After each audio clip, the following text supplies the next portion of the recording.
todos. Bom dia. Ao iniciarmos as nossas atividades nessa manhã de domingo, nós rogamos as bênçãos de Deus para todos nós, a paz de Jesus, e que os queridos amigos da espiritualidade possam direcionar os nossos pensamentos, os nossos sentimentos, e todos nós que vimos hoje a esta casa em busca de algo, possamos aqui obter aquilo que nós buscamos. O tema das nossas reflexões para esta manhã de domingo é Tenho Tempo, Senhor. E estará relacionado com o capítulo 20 de O Evangelho segundo o Espiritismo, intitulado Os Trabalhadores da Última Hora. Saí, Senhor. Lá fora os homens saíram. Iam, vinham, andavam, corriam. As bicicletas corriam. Os automóveis corriam. Os caminhões corriam. A rua corria. Todo mundo corria. Corriam para recuperar o tempo. Corriam ao encalço do tempo. Corriam para não perder tempo. Até logo, doutor. Eu não posso esperar mais. Eu voltarei no outro dia. Hoje eu não tenho tempo. Eu queria tanto poder conversar com você, mas hoje eu não tenho tempo. Eu termino aqui essa mensagem porque eu não tenho tempo. Eu sei que eu precisava ler, refletir, analisar, pensar, mas eu não tenho tempo. Eu queria tanto aceitar o convite que você me fez para trabalhar nesta casa, nessa instituição, mas eu não tenho tempo. Eu precisava tanto orar, mas eu não tenho tempo. Compreende, Senhor, eles não têm tempo. Agora mesmo a criança está a brincar, entretida em suas atividades infantis, e ela não tem tempo. Mais tarde, o aluno vai para a escola, tem as suas atividades, tanto a aprender, mas ele também não tem tempo. Mais tarde, o universitário prepara-se agora para a sua vida profissional, tantos trabalhos, tantas pesquisas, ele não tem tempo. Mais tarde, aquele que casou, precisa agora estruturar e cuidar da sua família. Ele não tem tempo também para ti, Senhor. Mais tarde, vem os filhos coroar o seu lar de bênçãos, de alegrias. Mas em decorrência disso, eles também não têm tempo. Mais tarde são avós. Agora tem netos. Que maravilha. Que período extraordinário na vida nossa, dessas pessoas. Mas eles também não têm tempo para ti, Senhor. Mais tarde estão doentes. Precisam tratar-se. Mas eles não têm tempo. Mais tarde estão à beira da morte. E eles não têm mais. Tarde demais. Agora já não há mais tempo. Assim, Senhor, passam todos os homens pela vida. Passam correndo, apressados, assoberbados. E eles não têm tempo, Senhor. Apesar de todos os esforços que façam ou procurem fazer, falta-lhes tempo. Falta-lhes mesmo muito tempo. E tu, Senhor, que estás fora do tempo, sorris ao ver-nos assim brigar com Ele. Mas tu, Senhor, não te enganas. E apesar de acharmos que é um engano geral, um erro geral, onde as horas são curtas demais, apesar de acharmos que os dias são curtos demais, que as vidas são curtas demais, o Senhor não se engana, Senhor, quando distribui a cada um de nós o tempo que nos é possível e preciso para fazer aquilo que nos compete. O tempo é o maior presente que tu nos ofereces, Senhor. mas é um presente perecível. É um presente que, se não for utilizado, perder-se-á. Hoje, Senhor, eu tenho tempo. E eu sei que compete a mim preenchê-los integralmente para doá-los a Ti. Eu sei que compete a mim, Senhor, preencher todos os minutos das minhas horas, todos os momentos do meu dia, todos os dias da minha vida, para preenchê-los desta forma até a borda, para poder entregá-los a Ti, Senhor. Neste dia, então, Senhor, eu não Te peço tempo de fazer isto ou depois aquilo, mas eu Te peço que o Senhor nos proporcione a oportunidade, ilumine a nossa consciência, para que nós possamos todos fazer, no tempo que Tu nos concedes, aquilo que Tu esperas que nós possamos efetivamente fazer. Este é o poema intitulado Tenho Tempo, Senhor, de Michel Coiste, no livro Hora para Orar, para Rezar.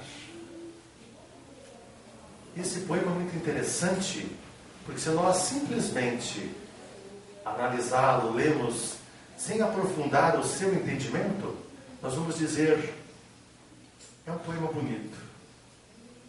Mas mais do que isso, é um poema significativo para todos nós. E quando nós começamos a fazer uma correlação entre esse poema, que fala do tempo em nossas vidas, analisando-o juntamente com o capítulo 20 de O Evangelho segundo o Espiritismo, os trabalhadores da última hora, nós podemos e devemos entender o convite que é feito a cada um de nós. Poderemos entender as responsabilidades que nos competem durante o tempo das nossas horas, o tempo dos nossos dias, o tempo das nossas vidas. Penso, logo existo. Ou penso, logo sou. O filósofo e matemático René Descartes, nascido no final do século XVI, 1596, que retornaria 54 anos depois ao plano espiritual, em 1650, nos deixou esse ensinamento. Num dos seus trabalhos, ele faz essa colocação: cogito, ergo sum. Penso, logo existo. Ou penso, logo sou. E essa frase, esse enunciado, tem uma profundidade extraordinária em nossas vidas. Porque se nós formos analisar pelas palavras latinas, quando é dito cogito, o cogito, traduzido literalmente para penso, mas ele na verdade é muito mais do que isso. Porque pensar, em termos de devaneios, de sonhos, todos nós pensamos dessa forma, faz parte das nossas vidas esta forma de pensar, ou estes pensamentos que ocorrem, ou que nós trabalhamos em nossa existência. É a mesma coisa que nós falarmos sobre ver. Eu estou vendo, que também é algo natural, porque é algo proveniente dos órgãos da visão. Então nós vemos. Quem não tem nenhum problema ou alguma dificuldade relacionada que os impeça, estará vendo. Mas estar enxergando é muito mais profundo, porque nós podemos ver e não enxergar. Esses são os olhos de ver que falava Jesus. Da mesma forma que ouvir está relacionado com o órgão da audição. Então nós ouvimos. É comum a todas as pessoas, desde que também não tenhamos nenhuma dificuldade ou algo que nos impeça de ouvirmos. Mas escutar é muito mais profundo, porque a pessoa pode ouvir, mas não escuta. E aí perguntamos, você está me escutando? Ou você está somente ouvindo o que eu estou falando? Ouvindo é a captação do som pelo ouvido, que faz vibrar o tímpano, o martelo, e nós ouvimos. Mas escutar é muito mais profundo. Escutar é buscar o sentido das palavras, dos conceitos, dos ensinamentos.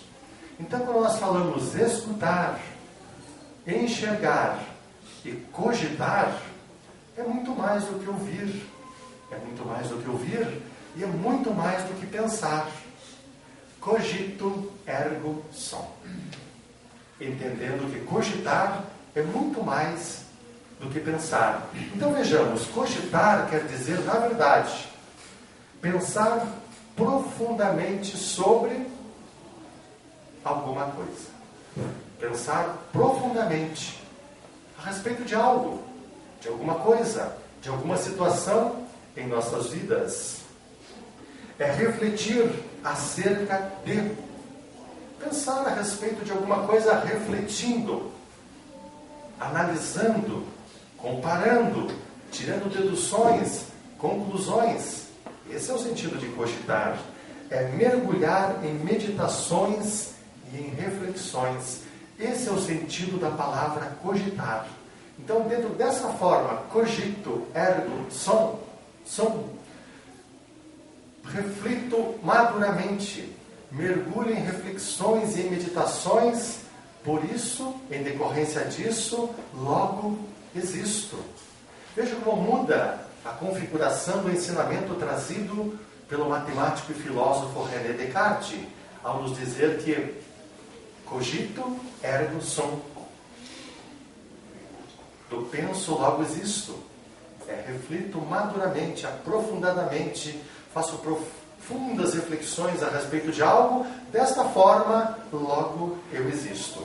Então ele acabava dizendo, então, nas suas conclusões, que quem pensa é consciente de sua existência. Nesse sentido, nesse pensar consciente sobre a nossa existência. No próximo ano, no dia 18 de abril de 2016, a doutrina espírita estará completando 160 anos entre nós. 2017. Muito obrigado pela correção, Nossa esposa está atenta ali, Toda vez que nós fazemos alguma coisa, ela fala que eu sei que alguma coisa nós nos enganamos. Ela já faz a correção. Muito obrigado. Então, vamos voltar então. Ano que vem, no dia 18 de abril de 2017, a doutrina espírita estará completando 160 anos entre nós. E a doutrina espírita, que chega ao mundo na condição de terceira revelação de Deus a toda a humanidade, a todos os homens, e na condição também de um consolador prometido por Jesus, chega ao mundo com uma finalidade mais nobre que uma revelação poderia trazer, que é de relembrar os ensinamentos de Jesus, em espírito e em verdade. A partir desse momento, que a doutrina espírita nos chama a relembrarmos os ensinamentos de Jesus em espírito e em verdade, ela já está nos dizendo que nós devemos sair da letra fria e entrarmos no espírito do ensinamento, na essência. E para isso, então, nós precisamos cogitar, parar e analisar profundamente aquele ensinamento que nos foi trazido por Jesus. Porque foi a mensagem mais profunda, a excelência que está contida nessa mensagem de Jesus, consubstanciada no seu Evangelho. Então, em sendo a mensagem mais profunda, mais importante, mais significativa que a humanidade recebeu até hoje, pensar a respeito desta mensagem é pouco.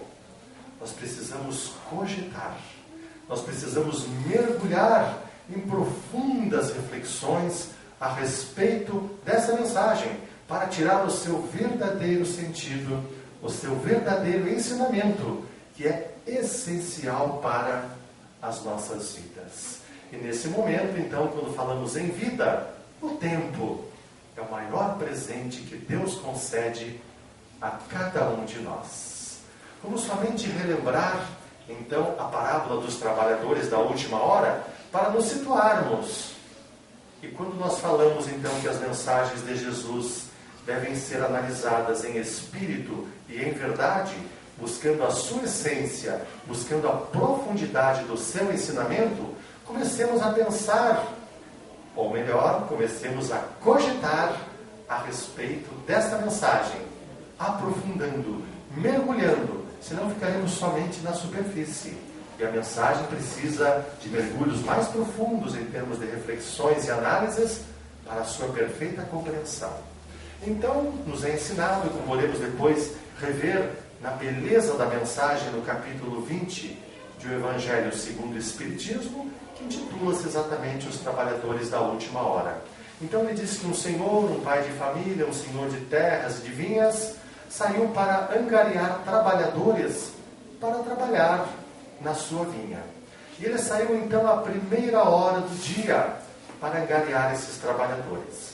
Para a nossa perfeita compreensão e entendimento de que horas este homem saiu para angariar os seus trabalhadores, nós precisamos entender que na Palestina, em especial à época de Jesus, o tempo era dividido, o dia era dividido em 2 períodos.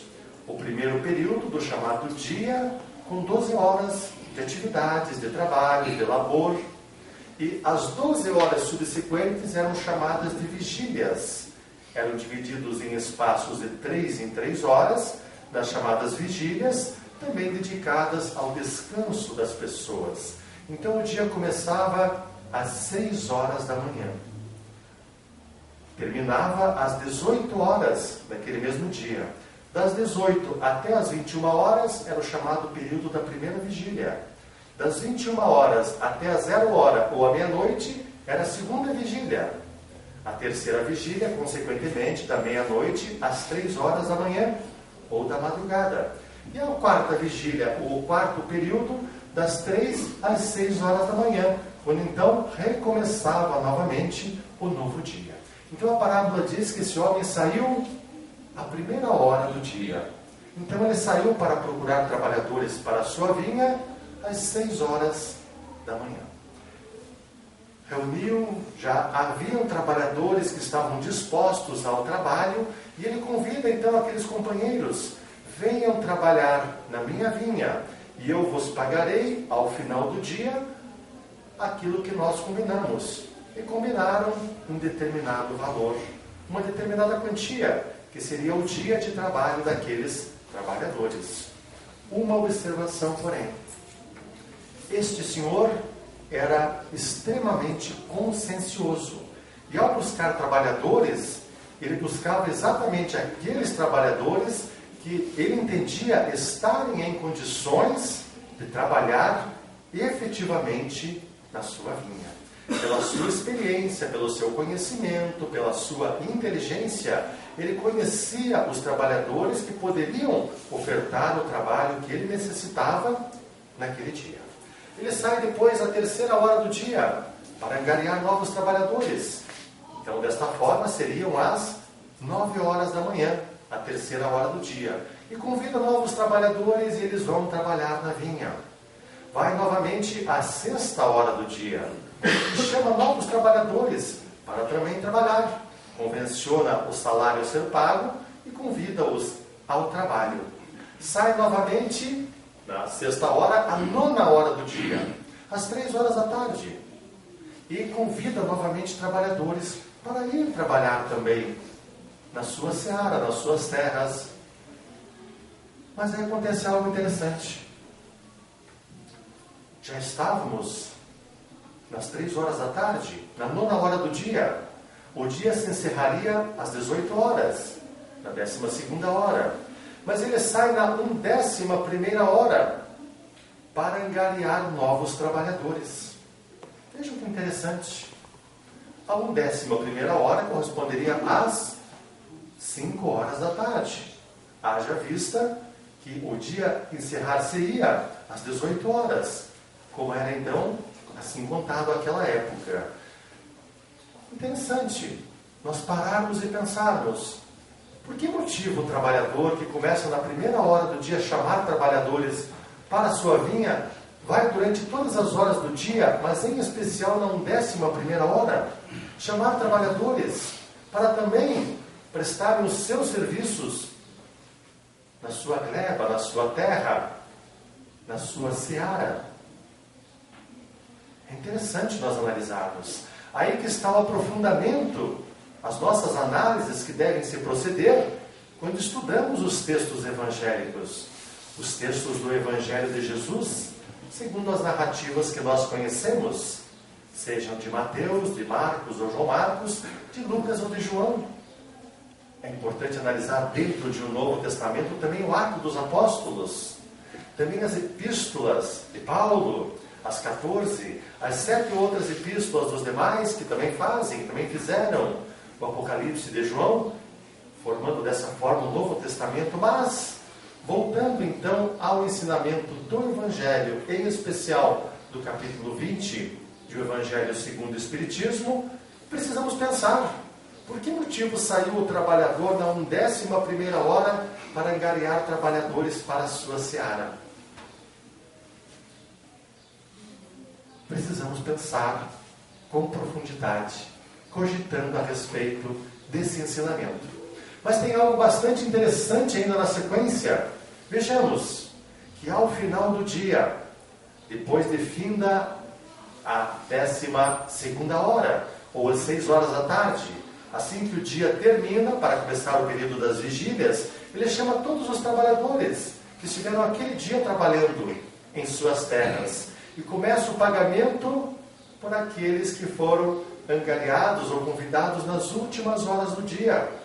Então chama aqueles que vieram na 11ª hora, das 5 horas da tarde, e lhes paga o valor combinado, avançado, acertado. Dá o valor a eles. E os primeiros trabalhadores olham e dizem, interessante, ele pagou para eles o mesmo valor que havia combinado para nós. Desta forma, com certeza, nós receberemos mais. Depois chama aqueles que vieram na 9ª hora, e paga o mesmo valor. Na 6ª hora, o mesmo. Na 3ª hora, o mesmo. E finalmente ele chama aqueles que começaram no dia 6 horas da manhã, e lhes paga também o mesmo valor. Nosso espírito financeiro, nosso espírito que está acostumado a benefícios, na mesma hora pensa, mas está errado isso. Como pode alguém trabalhar 1 hora e ganhar o mesmo que trabalhou às 12 horas do dia? E foi exatamente isso que reclamaram ao Senhor. Mas, Senhor, Tu nos pagas a mesma quantia, nós que suportamos o calor do dia, as agruras dessa jornada de trabalho, e o Senhor nos paga a mesma coisa que paga aqueles que trabalharam apenas 1 hora. O Senhor, como nós falamos, um homem inteligente, um homem experiente, que conhece profundamente as pessoas nas suas condições humanas, assim dizendo, de sentimentos, de intenções, de sensações, e diz, mas meu amigo, qual é o prejuízo que eu te causo? Eu não combinei contigo de que te pagaria esta quantia? Estou te pagando. O que te importa a ti se me apraz pagar aquele que trabalhou menos, ou mesmo que pago a ti? O que te importa isso? Eu te causo algum prejuízo? Estou te pagando a menos do que convencionei contigo? Não. O que te importa então? Toma o que mereces, o que eu combinei contigo, vai em paz. Amanhã talvez angariemos novamente os seus serviços, as suas atividades. E nós ficamos pensando, parece que alguma coisa não está certa. E se nós só pensarmos, nós não vamos chegar no melhor entendimento do que quer nos dizer essa palavra, esse ensinamento. É claro que os ensinamentos de Jesus, as parábolas em especiais, eram passadas a todas as pessoas. E em sendo passadas a todas as pessoas, Jesus, nas condições máximas de que ele possui sobre todas as situações, sobre todos os sentidos, para chegar ao entendimento das pessoas, utilizava situações simples do dia a dia, mas com grande profundidade. E no decorrer do tempo, compete a nós irmos decifrando essas mensagens. Fazendo então a grande comparação de nossas vidas, de trabalhadores da seara do Senhor, que todos nós somos convidados a esse trabalho. Se nós pegarmos as épocas ou as eras do tempo que nós estamos conhecendo até então, nós podemos empregar essa parábola nas eras, nas épocas, desde a formação do mundo até os dias de hoje, nos primeiros dias, nos primeiros momentos, os primeiros trabalhadores, aqueles primeiros profetas, aqueles que vieram preparar o caminho, aqueles que vieram fazer o aplainamento do solo, das veredas, para que no momento aprazado e mais importante, nós recebêssemos a mensagem de Jesus, que já está conosco há mais de 2000 anos. É muito tempo. Ou é um tempo bastante largo na contagem do tempo, pelas nossas vidas, pela duração média de nossas vidas, é um tempo bastante grande, que essa mensagem já está conosco. Com certeza, todos nós já recebemos o convite para trabalhar na seara do Senhor em outros momentos de nossa vida. Fomos talvez chamados como trabalhadores das primeiras horas, ou talvez não tenhamos a condição de naquele momento, não tínhamos ou não tivéssemos a condição naquele momento de aceitar esse trabalho, porque as nossas condições e os nossos entendimentos ainda não permitiam alcançar o convite que nos era feito, ou melhor, as responsabilidades que nos competiam naquela existência, naquela encarnação que nós passávamos. Mas no decorrer das reencarnações, o convite vem sendo feito novamente a todos nós. Ou seja, as horas do dia estão passando e o convite continua a ser feito a cada um de nós. Meu irmão, minha irmã, vamos trabalhar na grande seara, porque Jesus nos ensinou que a seara é muito grande e os trabalhadores são muito poucos. Por quê? Porque não despertaram ainda para as nossas responsabilidades assumidas no plano espiritual, de voltarmos novamente à gleba, à seara, à terra, aqui que é a terra da nossa remissão, para executarmos aquilo que nos compete nessa existência. O chamado continua sendo feito, o tempo continua passando, mas o tempo que nos dá, Senhor, é um presente perecível, que se não for utilizado, escoa-se, esvai-se, não é aproveitado. Então, é preciso não perder tempo, não esbanjar tempo, não matar o tempo, mas ao contrário, aproveitarmos o tempo que Deus nos concede para realizarmos aquilo que nos compete. Esse é o grande momento das nossas vidas. Porque nesse ponto, nesse momento da era que nós estamos passando, nós todos reencarnamos nesse planeta na condição de trabalhadores da última hora.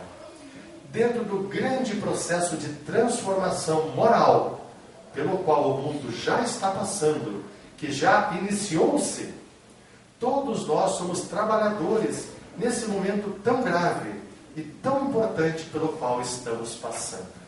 Somos os trabalhadores desse momento, dessa hora. Agora, o que nós precisamos, então, é o despertamento das nossas responsabilidades. E há 160 anos chega, então, a doutrina espírita ao mundo para nos fazer o grande convite em nossas vidas.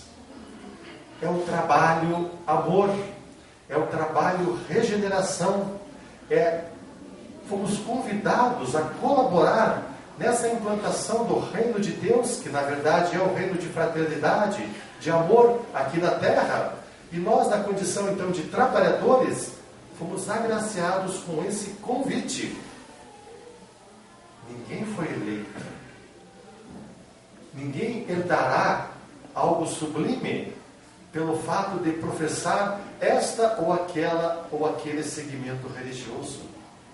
Dentro desse entendimento do despertamento espiritual, despertamento consciencial, que é o que a doutrina espírita vem nos convidar a fazer, é para que despertemos para as realidades espirituais, para que despertemos das nossas responsabilidades de crescimento moral aqui no mundo, não perdendo tempo, aproveitando todas as oportunidades que nos são concedidas.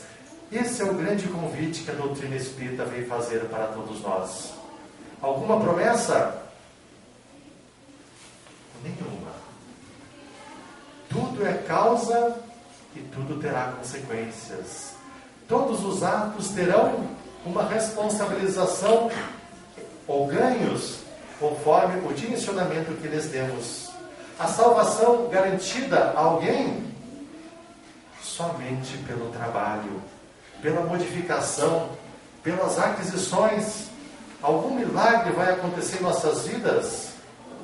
O grande milagre é o trabalho proporcionando mudanças em nossa existência. Esse é o maior, entre aspas, milagre que nós podemos conhecer na nossa existência. E as pessoas dizem, mas Jesus curou quando Ele esteve aqui. E buscam hoje a cura do corpo físico.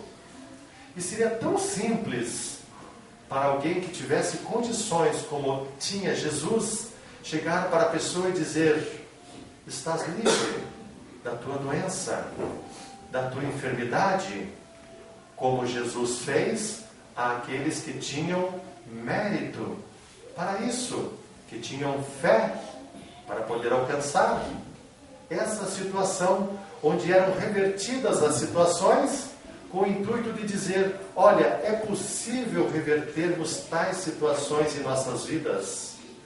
Mas quando Jesus chorou, e foi flagrado pelo apóstolo Paulo chorando, depois de uma cura realizada de paralítico e de outras pessoas, e quando é indagado então, Senhor, mas tu choras? De alegria, com certeza. Não, Pedro, não é de alegria que eu choro. Mas a pessoa foi curada, possuía lepra, possuía uma paralisia, e não tem mais. Isso não é motivo de alegria, de contentamento? Pedro, tu achas que eu vim à terra para curar corpos? Eu vim para trabalhar o espírito das pessoas, para que as pessoas se entendam, se conheçam, comecem a fazer aquilo que lhes compete e que lhes é preciso fazer para a sua própria modificação. Você acha que eu vim colocar remendos novos em roupas rotas ou velhas? No ensinamento evangélico. Então ele dizia, esse que obteve a cura agora, onde ele está agora? Ele estava no local, bebendo, cercado de companhias que se preocupam com os prazeres imediatos, e não estava aquele que acabara de ser curado.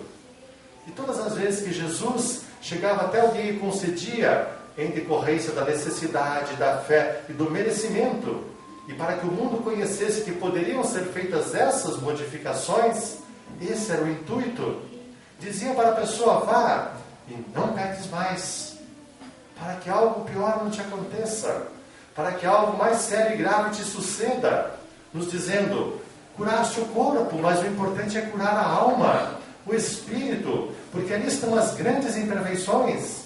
O corpo pode ser limpo, mas se as imperfeições perdurarem na alma, no espírito, elas ressurgirão, ressumirão, aparecerão novamente, talvez de forma mais grave e mais complexa. Então o Cristo não veio para curar os corpos, Ele veio para trazer a grande mensagem de libertação para as nossas almas. E a doutrina espírita chega então nesse momento, ou há 160 anos já conosco, para nos dizer isso, para nos chamar às profundas reflexões a respeito de nossas vidas. O tempo que estamos vivendo na Terra, trabalhadores, apesar de jovens, muitos, já na condição de trabalhadores da última hora, Dessa forma, não há mais tempo a perder. O apóstolo Paulo entendeu a mensagem de Jesus logo nos primeiros momentos.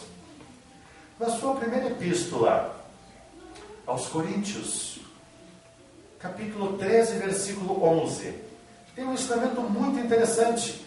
E mais uma vez nós voltamos a fazer o convite a todos aqueles que aqui nos encontramos. Precisamos analisar essas mensagens cogitando, com profundidade. Quando o apóstolo Paulo vem até nós, por intermédio da sua epístola aos Coríntios, porque a mensagem era para a humanidade, não era só para aquele povo, aquela comunidade da época, mas a mensagem é para a humanidade.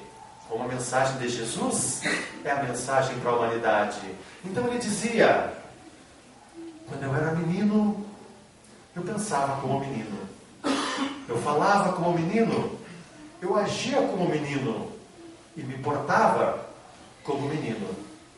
Hoje eu sou um homem, eu penso como um homem, eu falo como um homem, eu ajo como um homem e eu me porto como um homem. Claro que, em fazendo a reflexão mais acurada, mais aprofundada desse ensinamento que é extraordinário, nós não vamos entender a palavra homem no sentido da masculinidade simplesmente, mas na condição de essência humana, homem no sentido de ser consciente dos nossos compromissos, das nossas responsabilidades e das nossas obrigações.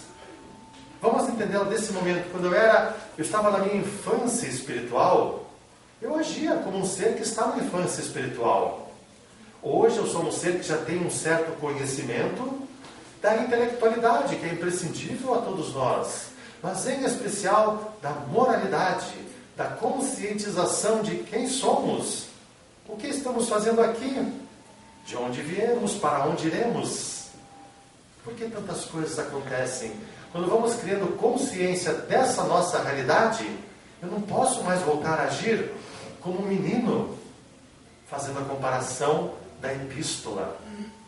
Se bem que nos dias de hoje, voltando a uma comparação literal, como nós vemos ainda hoje, sem falar em consciencialmente, ou sem aprofundar o conceito, mas quantos homens hoje agindo como meninos?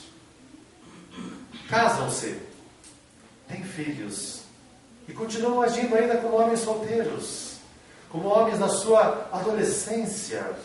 Quantas pessoas nós encontramos no nosso dia, ainda nessa condição, nessa hora do seu dia, da sua vida, da sua existência, numa situação diferenciada, mas ainda agindo como menino? Quantas mulheres nós vemos ainda hoje, que já trazem consigo as aquisições mais extraordinárias e as bênçãos mais complexas, nós assim poderíamos dizer, quando já gestaram, quando já trazem à luz das oportunidades da vida um novo ser. E continuam agindo muitas vezes ainda como adolescente. As notícias, os fatos, ou seja, o ensinamento que nos foi trazido por Paulo, já há mais de 2000 anos também. Não houve o crescimento consciencial. E é isso que a doutrina espírita vem nos chamar a atenção pela gravidade da hora que nós estamos vivendo. Daqui a pouco não haverá mais tempo. Precisamos então desse entendimento consciencial de onde viemos, para onde iremos. O que estamos fazendo aqui, que foram as perguntas que sempre aturdiram a humanidade em todos os tempos. E a doutrina espírita vem nos esclarecer. Conhecereis a verdade vos libertará, nos ensinou Jesus. Mas buscai e achareis. Vejam todos os ensinamentos de Jesus em nossas vidas. Precisamos buscar a verdade. Como? Através do estudo, do entendimento, das reflexões. E quando Jesus diz, eu sou o caminho, eu sou a verdade, e eu sou a vida verdadeira, não a vida aqui material, que é um estágio tão transitório dentro do nosso aprendizado, ou dentro da nossa vida, falando A vida é ampla. E a vida espiritual também compõe-se dos nossos curtos estágios materiais. Mas são esses curtos estágios materiais que farão a grande diferença em nossa existência como espíritos imortais. Essa conscientização, esse despertar da nossa consciência, é para isso que a doutrina espírita vem até nós, para chamar-nos ao despertamento consciencial de nossas vidas. Nos diz que somos espíritos criados por Deus, simples, ignorantes, mas que um dia alcançaremos a perfeição. Sabemos de onde viemos. Viemos do plano espiritual, que é a vida verdadeira, para passar por esse estágio de aprendizado, de crescimento, de remissão de faltas aqui na existência. Já sabemos o que estamos fazendo aqui. Para onde iremos? Retornaremos ao plano espiritual, levando todas as aquisições da nossa vida, sejam elas intelectuais, no campo da intelectualidade, porque essas jamais se perderão. Então o aprendizado é algo constante em nossas vidas. Até o último momento, até o último suspiro, aprendamos que esse é o patrimônio imortal do Espírito, que também é imortal. Mas as ações, as obras, a nossa mudança consciencial, a nossa modificação, nós começarmos a nos trabalhar em tudo aquilo que é pedra de tropeço ou mesmo de falência para nós, todas as viciações devem ser trabalhadas. Todas as viciações físicas precisamos combater com a urgência que o tempo nos demanda, porque estamos na última hora. Os vícios, as viciações, o álcool não pode mais fazer parte da nossa vida. Não é mais possível, pelo entendimento dos malefícios que ele causa a nós, mas os malefícios que causa espiritualmente falando, porque aqueles que regressaram ao plano físico, ao plano espiritual, na condição de espírito, associam-se a quem ingere bebida alcoólica para obter dos teores, nos vapores alcoólicos, a sua necessidade. Então vejam o papel de quem ingere uma bebida alcoólica hoje, o que está causando para o ambiente, para a terra, alimentando um companheiro ainda viciado, vicioso, que era viciado e continua vicioso no plano espiritual. E todas as vezes que alguém ingere uma bebida alcoólica, essas emanações serão sugadas, absorvidas por aquele que não tem mais o corpo físico, mas tem a necessidade que não conseguiu deixar aqui na terra. Todo aquele que está no tabagismo, na droga, na drogadição, está associado espiritualmente a companheiros. E depois começam os processos obsessivos, tão dolorosos, tão difíceis, por imprevidência, em grande parte nossa mesmo, ao permitirmos por essas situações que eles se associem a nós, porque nós, na verdade, é que abrimos o canal de comunicação para os companheiros viciosos. Conhecedores dessas realidades, o que nos compete fazer? Os desregramentos na ordem do sexo, que são algo de mais complexo e que mais aturde a humanidade nos dias de hoje, em especial, onde os desregramentos estão tão exacerbados. O que compete a cada um de nós fazer nesse momento? Se não é colocar limites às próprias sensações, aos próprios desejos. É esse trabalho que nos compete a todos, nesse momento, nessa hora do dia. Porque amanhã pode ser tarde demais, não tem mais tempo. E as viciações morais? O orgulho, a vaidade, o egoísmo, o rancor, o ódio, sentimentos de vingança. Poderíamos enumerar tantos, pois somos possuidores ainda de grande maioria deles. Mas o nosso processo começa quando, pelo entendimento, nós começamos a nos trabalhar. O processo do alcoólico começa quando ele toma conhecimento que precisa, que possui aquele vício e quer se trabalhar. Ajuda-te, que os céus te ajudarão. Vejam como as mensagens de Jesus chegam a todo momento para nós, agora com um significado extraordinário. Buscai e acharei. Eu quero buscar a minha transformação. Eu quero buscar a superação dessa situação. Quando nós buscamos, nós vamos achar. Porque nós, em nos ajudando, o alto começa a trabalhar em nosso favor. Não vai fazer milagre, não vai modificar ou tirar com a mão, como você diz, mas vai nos dar força, coragem, fé para vencermos aquilo que precisa ser vencido em nós. Esse é o grande momento de nossas vidas. Esse é o momento especial da nossa existência. Não importa se estamos ainda na juventude ou já no ocaso da vida. Dessa existência, vida falando dessa existência material. Porque em todo momento há oportunidades para nós mudarmos os nossos posicionamentos. E o exemplo mais extraordinário, veja que nós vamos falando e as correlações começam naturalmente a ocorrer no Evangelho de Jesus, porque a sua mensagem é de uma profundidade e é uma mensagem de renovação para nós. Está Jesus no Gólgota, no Calvário, e ao seu lado tem 2 ladrões, e um nesse momento supremo da sua vida. Se tu és o Cristo, liberta-te a ti e a nós. E o outro também na condição de ladrão, mas despertando já para as realidades e para a consciência. Não, Senhor, nós merecemos estar aqui. O Senhor não.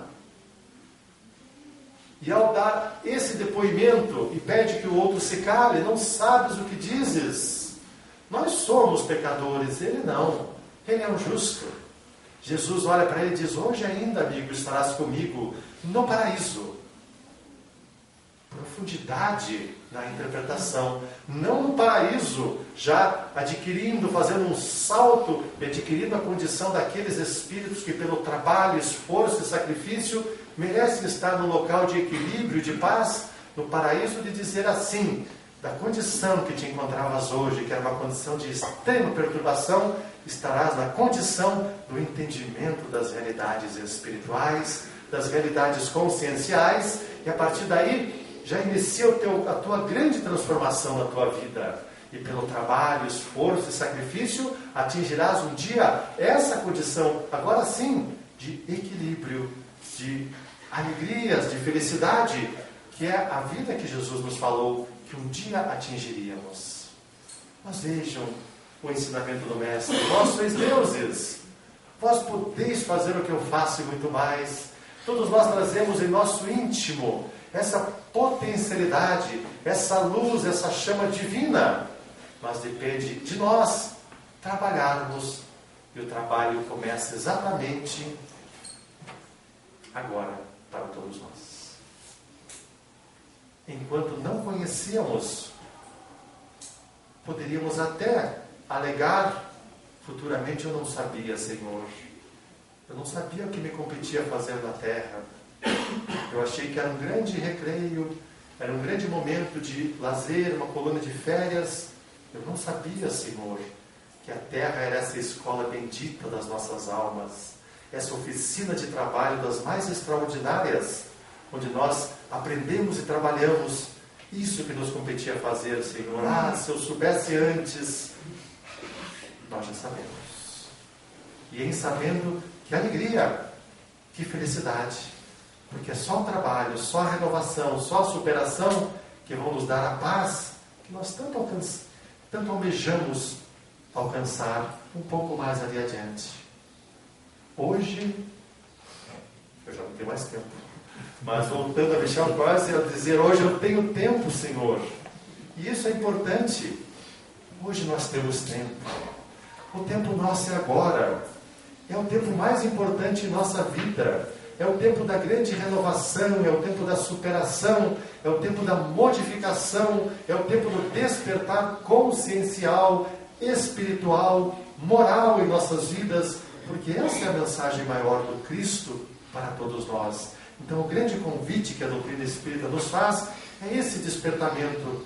Queridos amigos, amigas, possamos aproveitar o tempo que nos compete na nossa existência. Não sabemos se retornaremos amanhã, daqui a 10 anos, daqui a 40 anos, mas não importa. O que importa é que quando nós retornarmos, retornemos consciencialmente modificados. Mas eu não tive tempo de fazer muita coisa. Dimas também não teve tempo de fazer, mas o seu despertar abrirá todas as portas para que Ele venha então poder fazer o trabalho que não fez. E se nós já iniciarmos o trabalho agora, as portas já serão luminosas, porque o local já nos acolherá em luzes. Acendei as vossas luzes ainda enquanto estão a caminho, nos falou Jesus. Então vejo que a grande mensagem do Mestre está presente a toda hora em nossas vidas. Hoje eu tenho tempo, Senhor. Hoje eu não te peço o tempo de fazer isso ou fazer aquilo. Mas eu te peço, Senhor, de fazer conscientemente tudo aquilo que tu esperas que eu faça. E assim termina o poema de Michel Coste. Nesta manhã de domingo, nós queremos agradecer mais uma vez à casa pelos convites, sempre tão generosos, tão fraternos, pelo acolhimento, que sempre é diferenciado nessa casa. E nós já temos esta casa, o Centro Espírita Remei, também como uma das casas nossas, do coração. Algumas instituições, nós vamos nos considerando, talvez até por pretensão, mas pela afinidade que nós sentimos com os trabalhadores, com a harmonização da casa, nós já nos sentimos também trabalhadores dessa casa. Então nós rogamos a todos os amigos, os mentores, a nossa querida Irma de Castro, a nossa Memei, que nos ampare a todos, que nos envolva a todos em muita luz, em muita paz, que possamos, a partir de já, fazermos tudo aquilo que o Senhor espera que nós façamos nessa nossa existência, nessa nossa vida. Muito obrigado a todos, muita luz, muita paz, um ótimo domingo, muita luz em nossas vidas.